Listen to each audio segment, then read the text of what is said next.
Did you miss football? I know I did, and G-Day, Georgia's spring football game, is this weekend. I've got 3 questions. I think I have more than 3 questions, but I got 3 questions for this Georgia Bulldogs football team that I want to talk about with you right now. Masters weekend, baseball starting. We're in the heat of basketball season. But what's my focus this Saturday, this weekend? It's football. It's football time. Ryan Clear from Dawg Post. 3 questions. Let's get into it right now. How crisp is the offense going to look? There is a lot of new on this Georgia football team. There is more turnover from roster to roster from 24 to 25 than Kirby's had to deal with in his time at Georgia. On offense, a couple of receivers are gone. A lot of the offensive linemen are gone. Running backs pretty much the same. Tight ends pretty much the same. And then obviously switching over from Carson Beck to Gunnar Stockton, but that's not quite a secret. How crisp will the offense look when there's just a lot of new? There's a lot of chemistry to be built. Zachariah Branch and Noah Thomas, they were brought in from the transfer portal, and they are both expected to be starters. They are both expected to be big pieces on this Georgia offense, and I expect it myself. All right, Dylan Bell is going to be a piece on this Georgia offense at both receiver and at running back. I think Oscar Delp and Lawson Lucky will have their role. Nate Frazier obviously could be a bell cow. He'll at least lead a committee running back room at the very least. And, of course, Gunnar Stockton / Ryan Puglisi. I think we'll get to see both of them with the first-team offense, but we're likely to see more Gunnar Stockton. He is the leader in the clubhouse, no pun intended, for golf weekend, to be the starting quarterback for the Georgia Bulldogs this season. And I don't see any evidence that tells me Ryan Puglisi is going to win the job, other than the fact that he has a more talented arm. That's about it. Otherwise, Gunnar's older in the system. He's got more knowledge of the system. He's got more college game experience. And he's definitely, he has the trust and the love from the team and the coaching staff. So how is Gunnar going to look throwing a Zachariah Branch, throwing a Noah Thomas, throwing a Colby Young, throwing a guys he hasn't thrown to a ton, right? Colby Young obviously hadn't thrown to a ton just because, look, he came last season and was suspended for a lot of the year. So that's not something where they could build a ton of chemistry. Branch and Thomas coming in in January, so they've been together for the last few months. There's, I don't know what the deal is with Nitro Tuggle. Suspended indefinitely. We haven't heard anything from that. I don't really expect to see him out there on Saturday, but you've got Sokovie White, someone that was a freshman last year, I think will contribute in the wide receiver room. You've got London Humphreys, another transfer from a year ago. There are a lot of moving pieces in this offense, a lot of pieces that seem strong. Something I do know, I think that Georgia's weapons in terms of pass catchers, I think Georgia's in better shape than it was a year ago in 2024. Now, you couldn't predict Colby Young and Ra Thomas wouldn't be playing because of off the field issues. You couldn't really predict the Carson Beck October meltdown. End of September and the October meltdown. Sorry, that's what happened. Couldn't really predict. I didn't predict that Georgia's running game was going to be as bad as it was, and that an offensive line with big names like Tate Ratledge, Jared Wilson, Dylan Fairchild was going to underperform. Will they look crisp on Saturday? This is a controlled environment. It's a very controlled environment, right? The play calling is going to be particular. Kirby's going to be out there on the field. He's going to have a microphone. He's going to be controlling things, and I think that you're going to see a lot of passing. I don't think you're going to see as much running. That's my prediction, as you would. I just don't think you're going to see as much running as you will see passing. But I'm curious, do they air it out with Gunnar? Do they air it out with Puglisi? How do they plan on using Zachariah Branch? Is Noah Thomas going to be more than just a red zone threat? I have all sorts of questions. Are they going to give Dylan Bell touches out of the backfield? I think that there is a lot of possibility with this offense. It's very versatile in terms of the types of weapons that it has. You got a couple big guys. You got a lot of speed. You've got explosion now with Zachariah Branch. And you've got a quarterback that can run the football. Now, you probably won't see that aspect as much at G-Day because quarterback's going to be wearing the white jerseys. They're not going to get touched, right? So that aspect you're not going to see, and that's why it's not going to be Georgia's complete real offense. But in terms of a passing game, I'm excited to see what the chemistry is like with Gunnar, Puglisi, and these new weapons. Moving on, let's go to defense, and then I'll jump back to offense. Defense.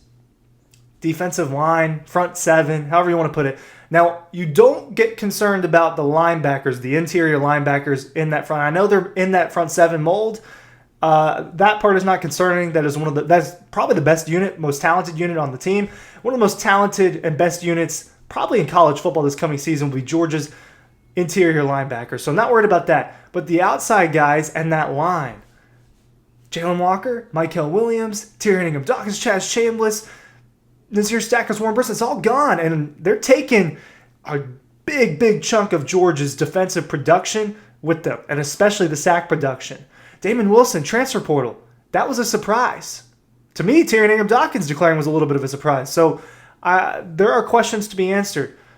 In the interior, they've had dudes. They've had Jalen Carter. They've had Devontae Wyatt. They've had Jordan Davis. And it felt like they were missing that last season. Is someone going to be a dude?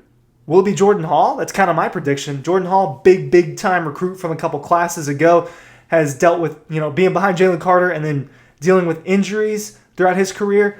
If he's healthy, is it his time to be the guy on the interior line? Christian Miller will be one of the guys.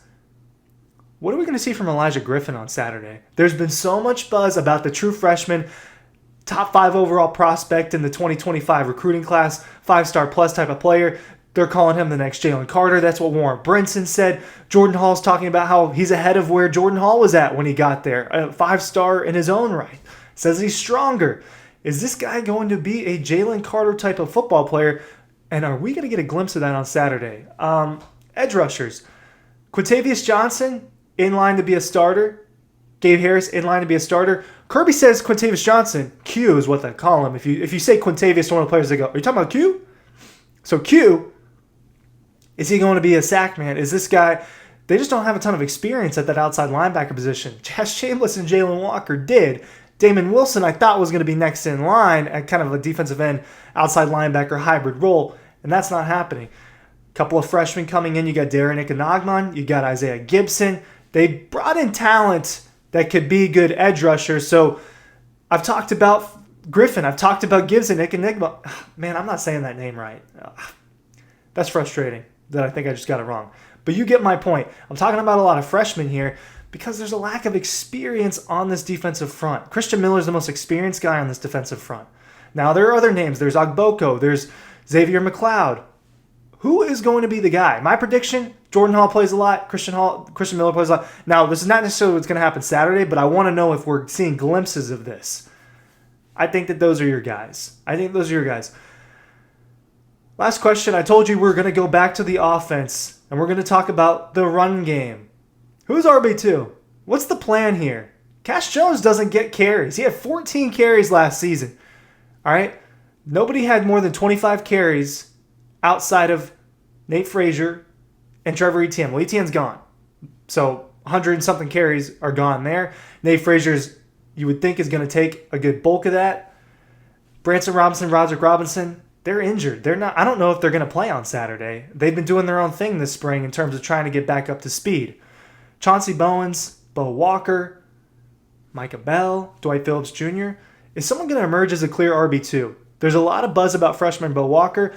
I haven't gotten to see much. I only got a little bit of practice time, and I really didn't spend much time looking at the running backs. But I want to know, is Bo Walker what people are saying he is this spring? Is he good enough to be an RB2? Because my prediction's been it's going to be Chauncey Bowens that's more of your power back, change of pace back if they can't figure it out with the Robinsons. And Dwight Phillips Jr. can definitely be a gadget running back. And Cash Jones can be your receiving back. Doesn't seem like they have an all-purpose guy, though. So is Nate Frazier going to be a bell cow? Are we going to see glimpses of that on Saturday where he just gets a ton of carries? I don't think they're going to wear Nate Frazier out on Saturday. I think you're going to see a good bit of some other players. I think you'll see Cash Jones get his. I think you're going to see Bowens and Bo Walker and those guys. I'm curious because Georgia is coming off of its worst rushing year in a long time, and it needs to be fixed. That's not the Georgia brand of football. Gunnar Stockton said he's excited about what they're doing. Kirby said that's something they're really working on. I don't think we're going to see the full glimpse of the run game, partially because of Gunnar Stockton and his legs and it being a factor this year. And they're just not going to do that on a spring game because they're not going to let him get touched. But are we heading towards a Nate Frazier 1,000-yard season? Or are we heading towards a committee where he's just a leader? It's a big question to me. I'm excited to watch some football this week and hope you are too. Hope you enjoyed this. Links below. Ryan Curley, thank you for watching.